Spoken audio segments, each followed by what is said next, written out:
오늘 우리에게 주시는 하나님의 말씀은 요한계시록 13장 11절부터 18절의 말씀입니다. 요한계시록 13장 11절로 18절 말씀.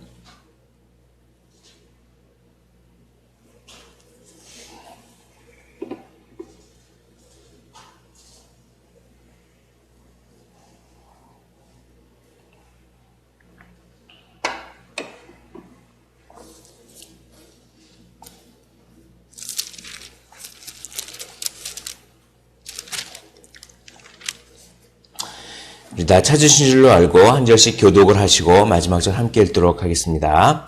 내가 봄에 또 다른 짐승이 땅에서 올라오니 어린 양같이 두 뿔이 있고 용처럼 말을 하더라.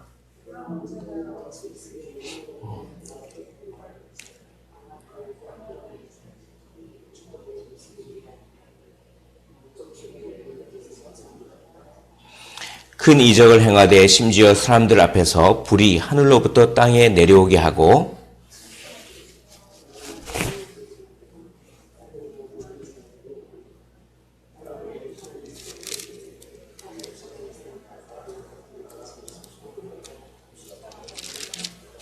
그가 권세를 받아 그 짐승의 우상에게 생기를 주어 그 짐승의 우상으로 말하게 하고 또 짐승의 우상에게 경배하게 아니하는 자는 몇이든지 다 죽이게 하더라.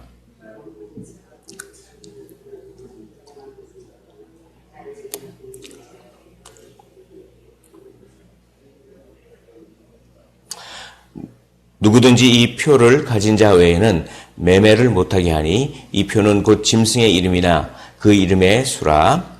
지혜가 여기 있으니 총명한 자는 그 짐승의 수를 세어보라. 그것은 사람의 수니 그의 수는 666이니라. 아멘.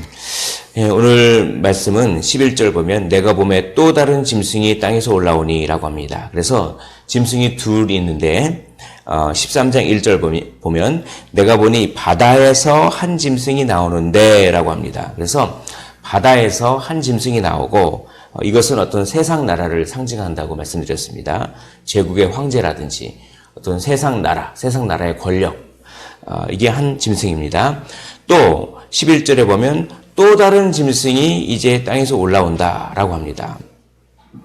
근데 이 또 다른 짐승은 어린 양같이 두 뿔이 있고 용처럼 말을 한다. 이게 뭐냐면 그래서 12절을 보면 그가 먼저 나온 짐승의 모든 권세를 그들 앞에서 행하고 땅과 땅에 사는 자들을 처음 짐승에게 경배하게 하니 곧 죽게 되었던 상처가 나은 자니라 라고 합니다.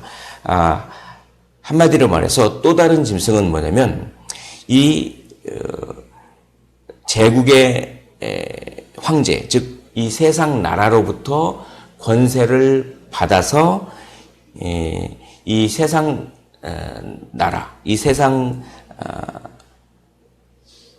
그 세상 나라를 믿게 만드는 어떤 거짓 선지자, 어떤 정치적이고 경제적이고 종교적인 세력, 특별히 종교적인 세력을 말합니다. 그러니까 이렇게 정리할 수 있습니다. 용이 있죠, 용. 용이 사탄입니다. 사탄이 자기 자신의 뜻을 행하기 위해서 권세를 누구한테 줍니까? 어떤 한 짐승에게 줍니다. 즉 세상 권력에게 그 권세를 줍니다. 그 세상 권력은 또 누구에게 권세를 줍니까? 세상 권력은 정치적이고 종교적이고 문화적이고 뭐 그런 어떤 세력들에게 권력을 또 줍니다. 그래서 그들이 어떻게 합니까? 그들이 이 세상 권력자를 숭배하도록 만듭니다. 그 세상 권력자들을 숭배하게 만들어서 결과적으로는 사탄을 숭배하게 만드는 이런 구조입니다. 요거는 삼위일체를 모방한 것입니다. 잘 보십시오. 하나님이 하나님의 뜻을 나타내기 위해서 권세를 예수님에게 줍니다. 그리고 예수님을 누가 증거하시죠? 성령님이 증거하시죠. 그렇게 이 사탄도 자신의 뜻을 이루기 위해서 권세를 이 세상 나라 권력에게 줍니다. 권력자, 그 당시에 황제라든지 요즘 말로 말하면 어떤 세상 나라의 어떤 권력, 뭐 입법, 사법, 행정이 될 수도 있고 어떤 권력에게 줍니다. 그러면 그 권력이 자기 자신을 또 숭배하도록 만들기 위해서 그 권력자를 옹호하는 어떤 집단들이 있겠죠. 정치적인 집단들이 있고 경제적인 집단들이 있고 종교적인 집단들이 있고 문화적인 집단들이 있고 그런 집단들이 있죠. 그것이 어떻게 합니까? 거짓 선동을 하는 것이죠. 거짓 선동을 해서 이 정치 세력이야말로 신적인 존재다라고 하는 것을 자꾸 어떻게 합니까? 우상 숭배하도록 만들고 그걸 통해서 결국 사탄을 숭배하도록 만드는 것입니다. 하나님을 숭배하는 것이 아니라. 그러니까 이게 뭡니까? 이 삼위일체를 완전히 모방한 것입니다. 그래서 용은 하나님과 대응되는 거고 그 용이 누구에게 권세를 줍니까? 바다에서 나오는 한 짐승에게 권세를 주죠. 그 바다에서 나오는 짐승은 예수 그리스도랑 이렇게 대응이 되는 것입니다. 그리고 그 바다에서 나오는 그 짐승은 또 다른 짐승에게 권력을 주는 것이죠. 그 또 다른 짐승은 성령하고 이렇게 대응이 되는 것입니다. 이런 관계를 이렇게 아시면 이런 걸 보시고 글을 쭉 읽으면 말씀을 읽으면 좀 잘 더 이해할 것입니다. 그래서 13절 보십시오. 큰 이적을 행하되 심지어 사람들 앞에서 불이 하늘로부터 땅에 내려오게 하고 그래서 14절 짐승 앞에서 받은 바 이적을 행함으로 땅에 거하는 자들을 미혹하며 땅에 거하는 자들에게 이르기를 칼에 상하였다 살아난 짐승을 위하여 우상을 만들라 하더라. 그러니까 이거 거짓 선지자죠. 그래서 미혹하고 그래서 칼에 상하였다 살아난 짐승 즉 13장 1절에서 보면 바다에서 나온 한 짐승 어떤 권력자 그 당시로 말하면 로마 황제 뭐 이런 식으로 황제 숭배 그러니까 황제 숭배를 사람들에게 옹호하게 만들도록 거짓 선동을 하는 미혹하는 거짓 선생들 거짓 선생들이라든지 거짓 선지자들 미혹의 영 거짓의 영 이런 것들입니다. 근데 이 거짓 선지자들이 기적을 베풉니다. 기적을. 그렇기 때문에 설득력이 있습니다. 그래서 13절 보면 큰 이적을 행하되 심지어 사람들 앞에서 불이 하늘로부터 땅에 내려오게 하고 이런 얘기합니다. 불이 하늘로부터 땅에 내려오게 하는 기적을 누가 베풀었습니까? 모세가 베풀었죠. 모세가 우박 재앙을 할 때 우박만 나온 게 아니라 불이 섞인 그 우박이 떨어진 것입니다. 출애굽기 읽어보면 그 모세가 어떻게 합니까? 큰 이적, 홍해를 갈라진다든지 큰 이적을 베풀고 불이 하늘로부터 떨어지는 그 기적을 모세가 베풀었습니다. 또 누가 이 기적을 베풀었습니까? 엘리야가 이 기적을 베풀었습니다. 그러니까 모세의 흉내를 내는 것입니다. 엘리야 흉내를 내는 것입니다. 이들이. 그러니까 참 선지자 흉내를 내면서 이 거짓 선지자가 참 선지자 흉내를 내면서 어떻게 합니까? 어린 양을 전하는 것입니다. 예수님을 전하는 것 같은데 어떻게 합니까? 그 안에는 세상과 타협하라고 하고 십자가를 전하는 것 같은데 세상과 타협하는 유사복음이 있을 수가 있다라는 말입니다. 이게. 그래서 다시 한번 13장 11절을 다시 한번 보십시오. 13장 11절에 보면 내가 봄에 또 다른 짐승이 땅에서 올라오니 그 또 다른 짐승은 어린 양같이 두 뿔이 있고 용처럼 말을 하더라. 이게 뭡니까? 어린 양의 모습을 하는 거예요. 마치 그리스도와 같은 모습을 하고 그리스도를 전하는 것 같습니다. 마치 십자가를 전하는 것 같아요. 그 메시지가. 그런데 성경은 뭐랍니까? 용처럼 말하는 겁니다. 그 안에는 사탄의 어떤 그 미혹이 있습니다.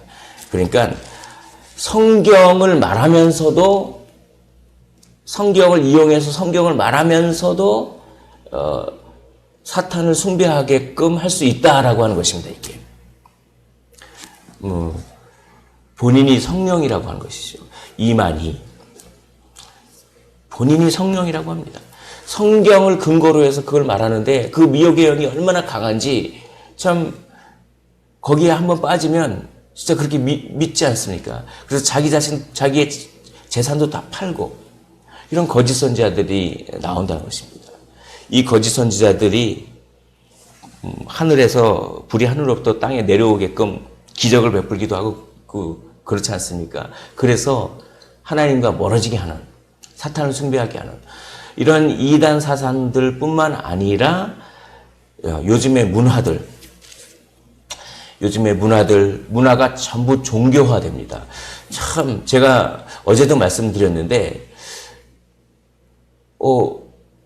그 가수들이라든지 영화 배우라든지 이런 연예인들을 그냥 단순히 좋아하는 수준에서 넘어서서 종교화합니다. 종교화.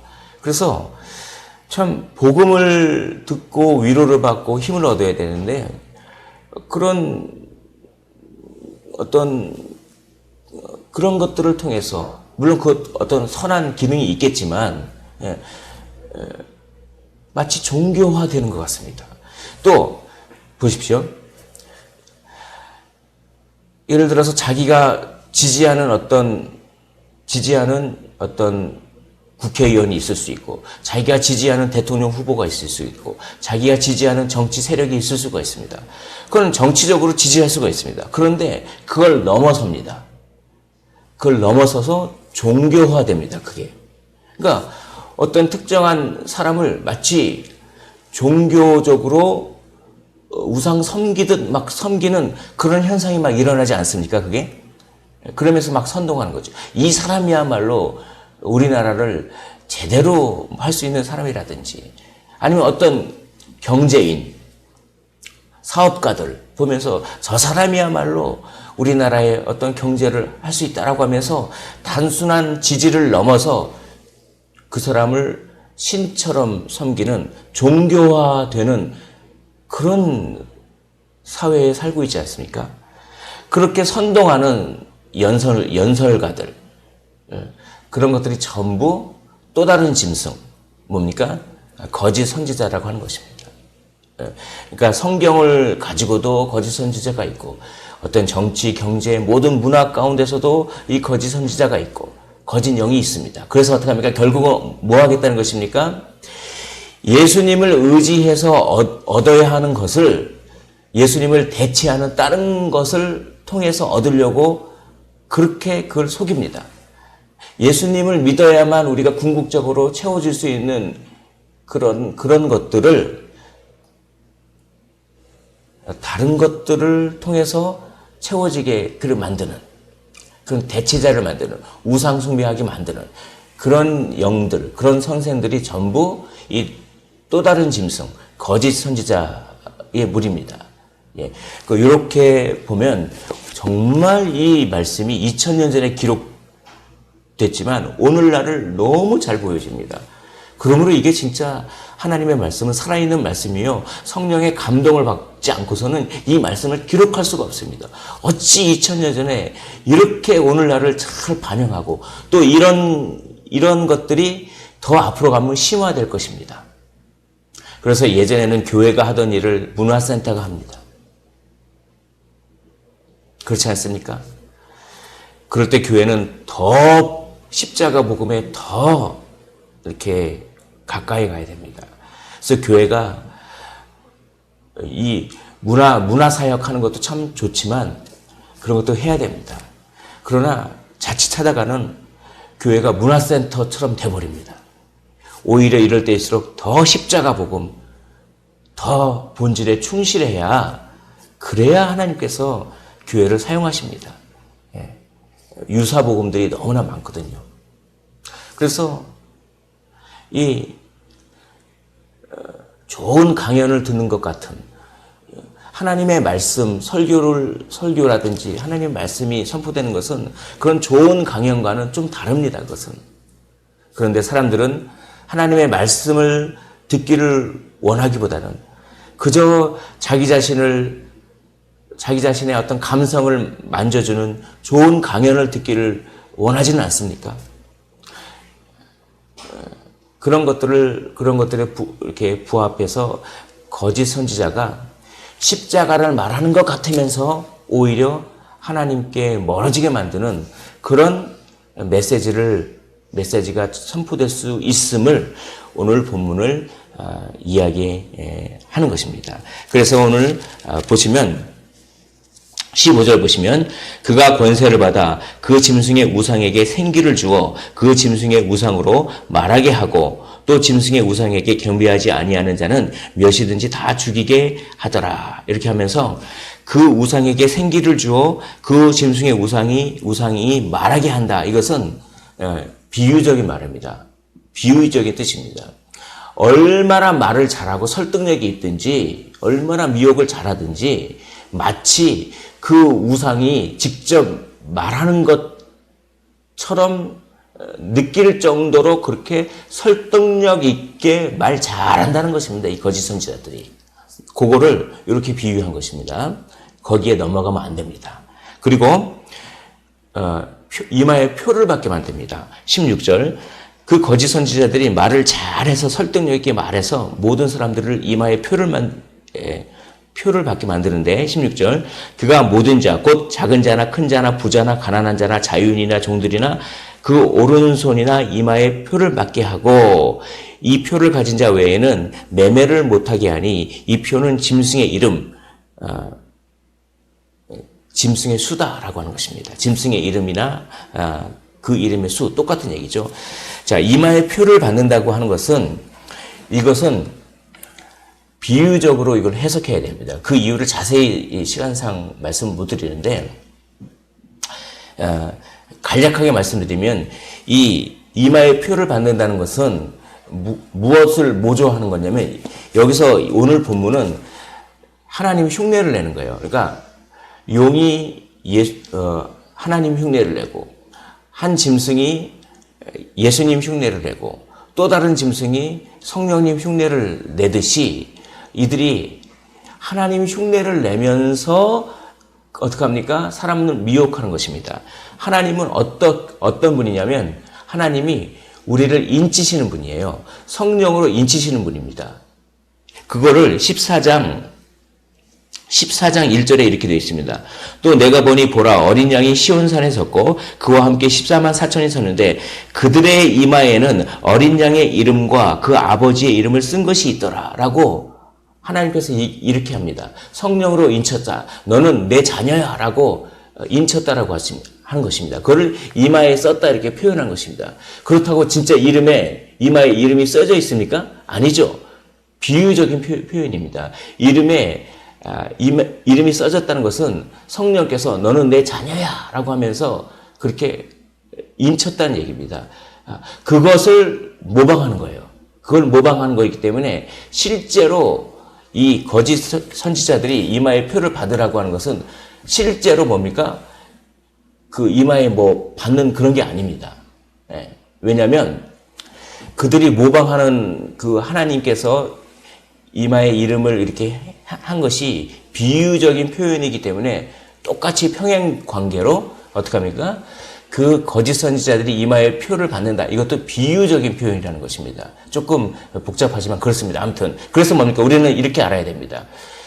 뭐 이 바코드니 뭐 이 베리칩이니 이런 거 아닙니다. 이런 게 표받는 거 아니라 아무것도 이렇게 흔적이 없어요. 근데 이마에 표를 받는다는 것은 무엇입니까, 이게? 그건 한마디로 이겁니다. 고대 사회에서는 노예에게 낙인을 딱 찍습니다. 노예에게 딱 낙인을 찍어서 충성을 맹세할 때 낙인을 딱 찍습니다. 마치 그런 거를 연상시킵니다. 그러니까 뭐냐면 이 거짓 선지자가 이마에 표를 받게 한다는 것은 뭡니까?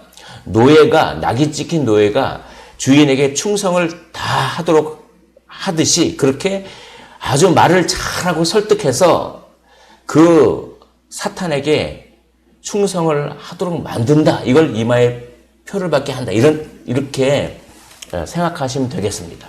그래서 거기에 넘어가면 맞지 않습니까? 신천지에 푹 빠진 사람들은 얼마나 충성합니까? 그는 이마에 표를 받은 것이죠. 그리고 그 이마에 표에 써있는 이름의 수가 666이다 라고 합니다. 결론으로 이 666은 두 가지 해석이 있습니다. 이것을 알파벳 옛날에 고대에는 알파벳으로 숫자를 할 수 있습니다. 그래서 이게 네로를 뜻한다 이런 해석도 있는데 그 해석보다는 제가 지금 말씀드린 해석이 더 좋습니다. 뭐냐면 성경에서는 7이라고 하는 숫자가 완전하죠. 그래서 그리고 3이라는 숫자도 완전합니다. 그래서 777 하면은 아주 완전한 것입니다. 그건 뭡니까? 삼위일체 하나님, 예수님, 성령님. 근데 이들은 그 삼위일체 하나님을 모방했죠. 그래서 용, 한 짐승, 또 다른 짐승 이렇게 삼위일체를 모방하지 않았습니까? 그거는 부족합니다. 부족해요. 7에서 하나가 부족해요. 그래서 6, 6, 6 이렇게 되는 것입니다. 6은 부족한 것입니다. 부족한 것이 3번 반복했다 이런 뜻입니다. 그러면 그 3은 뭡니까? 완전하다고 하는 것을 3이라는 숫자는 또 완전하다고 하는 것을 제가 말씀드렸습니다. 그러면 부족한 것이 3번 반복된 것은 부족한 것이 완전하다. 즉 완전히 부족하다 이런 뜻입니다. 그러니까 그 이마에 짐승의 표를 받는 사람들은 본인은 구원받았다고 생각하고 미혹돼서 본인은 행복하다고 생각하고 하지만 그것은 하나님이 보시기에 완전 부족한 거라는 뜻입니다. 그게 그들이 이마에 받은 표, 그래서 그들은 확신합니다. 나는 천국 갈 수 있고 나는 행복하고 이 거짓에 미혹돼서. 그런데 하나님이 보시기에 그건 뭡니까? 완전히 부족한 거다 이런 뜻입니다. 그것이 666이 의미하는 것입니다. 오늘 또 내용이 많아서 제가 아주 빨리 말씀드렸는데 오늘 두 가지를 기억했으면 좋겠습니다. 우리는 성령으로 인치심을 받았습니다. 우리는 666을 받은 것이 아닙니다. 우리는 성령으로 우리 이마에 인치심을 받았어요. 그걸 감사하고 그러면 성령께서 능력을 주십니다. 어떤 능력이요? 영적인 것을 분별하는 능력을 주십니다. 그래서 성령을 의지해서 영을 분별하시고 이 거짓 선지자의 그 미혹 그를 분별하셔야 됩니다. 어떻게 해요? 거짓 선지자는 자기 영광을 추구하게 합니다. 아무리 하늘에서 불이 떨어져 기적을 베풀어도 자기 영광을 추구하게 하는 메시지들은 전부 거짓 메시지입니다. 성령의 메시지는 자기를 부인하는 메시지입니다. 성령의 메시지는 하나님의 영광을 드러내는 메시지이기 때문에 그걸 잘 영을 분별하셔서 정말 미혹에 넘어가지 않고 하나님을 바라보시기를, 그리고 이 미혹에 넘어간 그 영들을 위해서 간절하게 기도해 주셨으면 좋겠습니다. 그래서 그들이 정말 다시 돌아올 수 있도록 그런 우리 모두가 되시기를 주님의 이름으로 축복을 드립니다. 기도하겠습니다.